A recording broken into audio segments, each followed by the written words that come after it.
Welcome to another episode of Wine Still of the Week, where I go find a bottle that is under $20 that's punching above its weight class.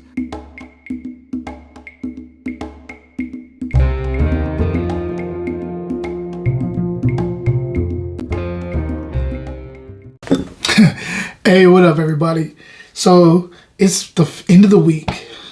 Hope you guys have had a good week. It's been an interesting one for me. We have a wonderful wine for this Wine Still of the Week. I can't wait to showcase it.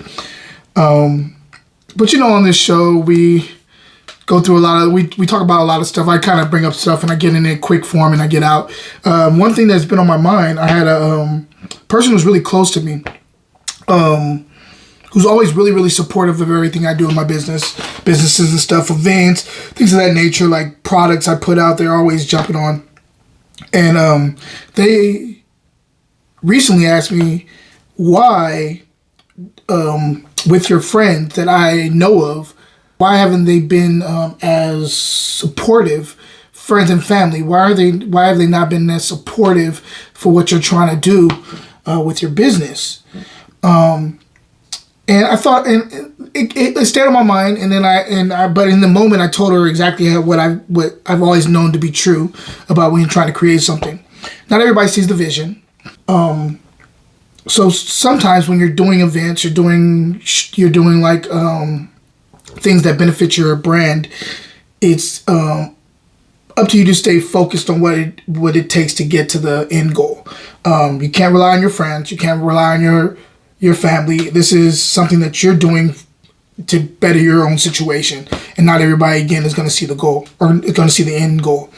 All you can do is when you talk to these people, you're going to recognize who's really in your corner and who's not, but that's not the full importance of why people are in your life. Sometimes they're there to be a great ear for you to kind of, I guess, release some of the energy and ideas that you have in your head. But you can't take offense to it. Being an entrepreneur, it's a lonely journey. It's a dream, and if you can accomplish that dream, that's amazing. But until you do, if you haven't accomplished it yet, you just keep on moving baby steps to get to that end goal. And not everybody's going to be there with you. And you can't really take offense to it. And that person who I was talking to, they were just like, really, you got to be that still inside. I was like, it's not really being still. It's just understanding, everybody has their own lives and not everybody could be in your situation when you're trying to move forward. But anyway, sorry, I just had to get that out because it was something that was in my head, and I've talked to so many other like young entrepreneurs who are trying to do something, and they get so offended by when their friends don't show up for their stuff or don't buy their merch. And like I did when I first started, but as time has progressed, I've grown a little bit, and I understand that's not my problem, that's their problem, and I don't even see it as a problem. I just feel like everybody has their own lives. So anyway, let's get into the wine because that's what we're here for. Sorry to get a little deep. I do that sometimes. Welcome to my show, Wine Still of the Week, in which we talk about wine. So let's get into the wine. Today we are in Bordeaux, and I love Bordeaux. We are in Right Bank. This is actually Lalande de Pomerol. Pomerol being a really famous area in Bordeaux, and this is kind of right in the middle between Saint-Emilion and Pomerol.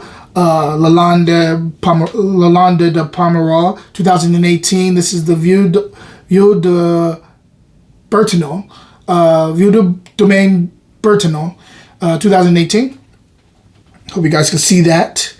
And this one, of course, if it's Right Bank, it's normally heavy on the Merlot with a Cab Franc. This one is a blend of, I believe, all three. So let's get right into it. On the nose, I definitely get black berries. I'm getting kind of this like bitter like seedy thing, like maybe blackberries with the seeds. I'm getting like a bitter like seed going on. I'm getting black plum, but like a little bit underripe on the black plum. There's also a little bit of like this kind of a wet soil thing going on, which is an indicator for Bordeaux for me. It's just one of those things like when I'm blind tasting, blind smelling. If I get that kind of wet soil, it kind of brings me right to a Bordeaux varietal. Normally, specifically out of Bordeaux, but it changes every once in a while. There's also like a little bit of like a not cedar. It's a little bit of like a little spice here, but it's like reserved, like cardamom a little bit going on. Definitely like a leather smell here too. And a bit of a cigar box. Let's go ahead and taste it and see what's going on the palate.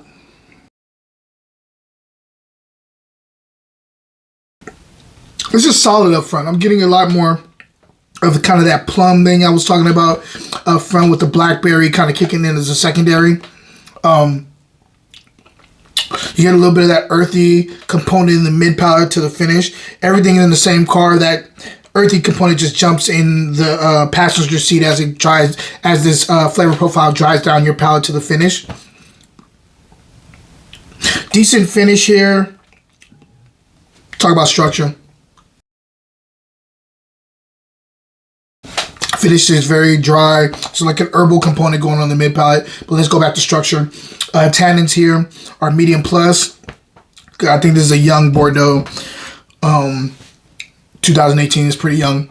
So yeah, tannin structure is here it's fixed. It's medium plus here. Again, I already told you the length of the finish is like medium to medium plus. Acid is medium.